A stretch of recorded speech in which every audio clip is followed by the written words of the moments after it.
Hello again, Mr. RG Stuff here. Now you may remember this mica diaphragm from a previous video where I removed it from an old soundbox, and it looked a lot worse actually in that video because that's before I cleaned it up. And as you'll see, I used a hot air gun, I used some lighter fluid, and basically I've spent quite a bit of time just sort of cleaning it up so it looks like this. And it's pretty good actually. It's by no means perfect, but it would probably work.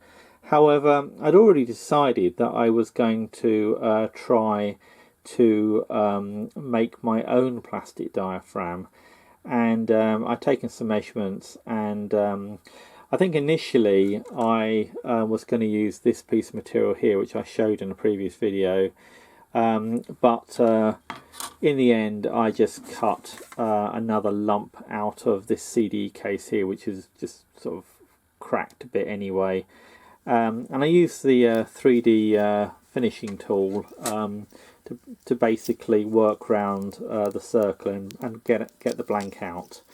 And you know, it's come out quite well actually. I mean, this is the final result here. But before I got to that stage, I had to put the blank in the lathe. If I just move over to the lathe now.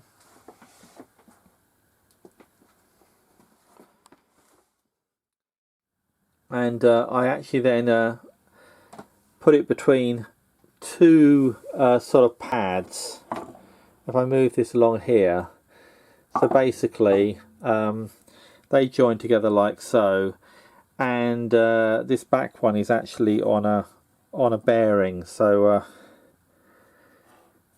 it will actually spin of its own accord, so that the chuck sort of drags it round. So I got some video of that which I'll be showing, and basically I'm just using the tool to trim down the edge of the diaphragm until it gets to the right diameter. And as you'll see, I had a bit of trouble getting it to get down to the right diameter. Initially it wasn't too bad, but then I found towards the end I sort of just had to keep taking a little cut after little cut after little cut and measuring all the time with a pair of old calipers, because I found getting digital calipers to work just didn't well, it was just so difficult to take a decent measurement, so I gave up with that and did it by a slightly more old-fashioned means.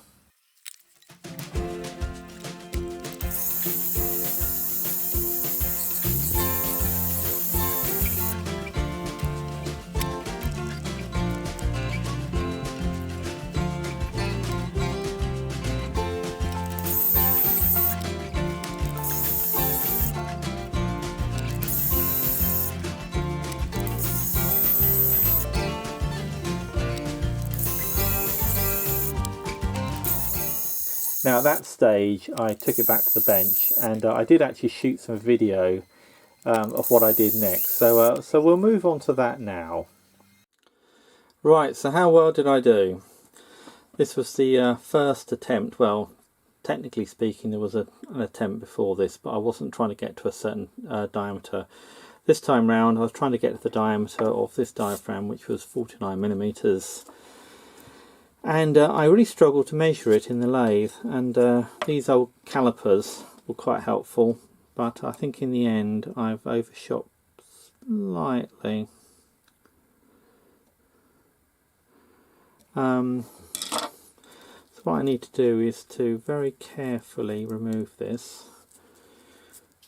My first attempt I actually just broke it completely in half when I tried to remove it.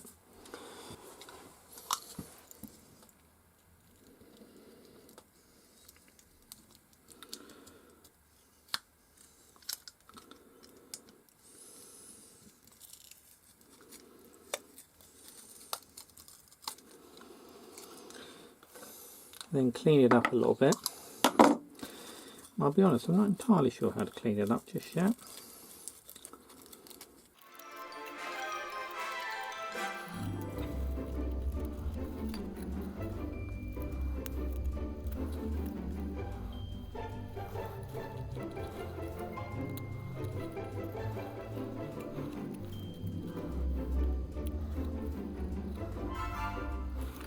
I think probably sandpaper.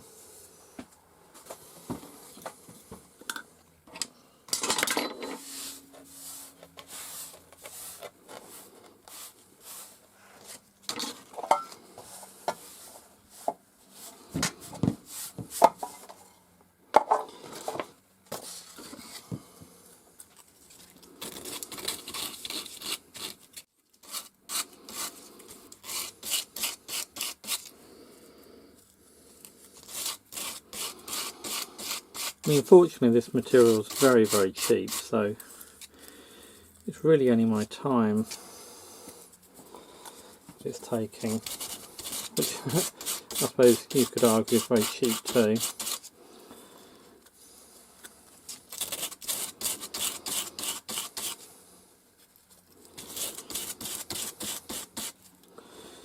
I don't know if it's coming out on the video, but I can hear a neighbour mowing their lawn.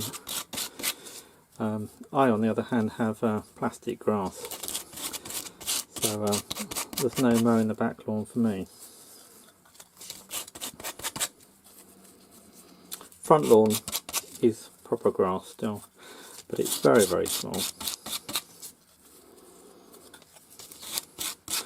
I don't really want to just sand down these sides completely, because then it will go all frosted, which, you know, is a look in its own right, but not the look I'm really after. Okay, so horrible stuff.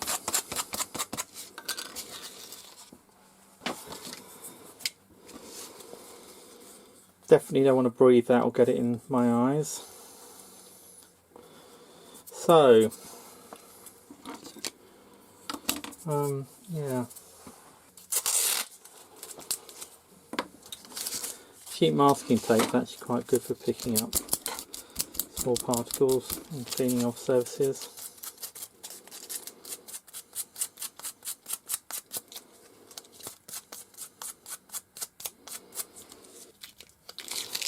So,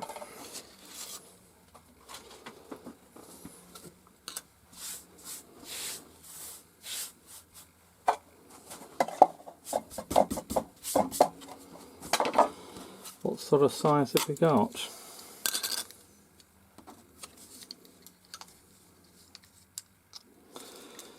Just zero that out.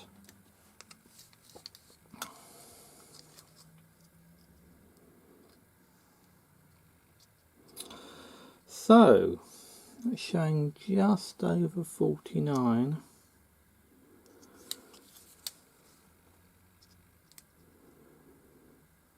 49.5-ish.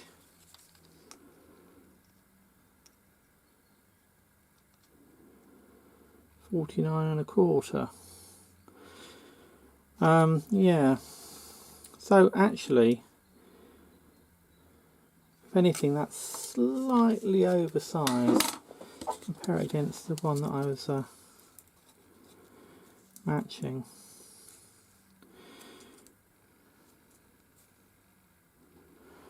Yeah, I mean it is actually slightly oversized. In the lathe, when I put the mica diaphragm up against it, it actually felt slightly small, so I thought better stop there. I can certainly go around and trim the edges a little bit. I mean, there's clearly fragments around the edges still, which will adjust the diameter. This is the sound box that I quite like it to fit. I've not cleaned it up or anything yet. Will that go in? No, that is too big. I mean, this style of sound box, it's very critical. So I can probably clean that up a bit with sandpaper. I can't really put it back in the lathe. Well, I can, but I'd have to centre it because there's no, just slapping it back between the two pads wouldn't run true, and I couldn't just trim it down a little bit. So yeah, I mean, it's a start, but I'm going to have to get better at measuring, because certainly with these sorts of sound boxes, the dimension is critical. It has to be smaller than the front gap, but only by a very little amount, or else it will start poking out the sides of the gaskets. Just for comparison with the one that I did before, that's the one that I hand cut out. So I think that looks pretty good. That's actually the one that I broke. It was actually one I'd hand cut out before, and had sanded both sides to get it all smooth, and used it in one of my earlier sound boxes, and I actually trimmed it down a bit in the lathe just to see if it would cut nicely, which it did, and it then broke when I tried to take it off this pad here. Okay, well, about 15-20 minutes or so with the sandpaper, and the diaphragm actually fits.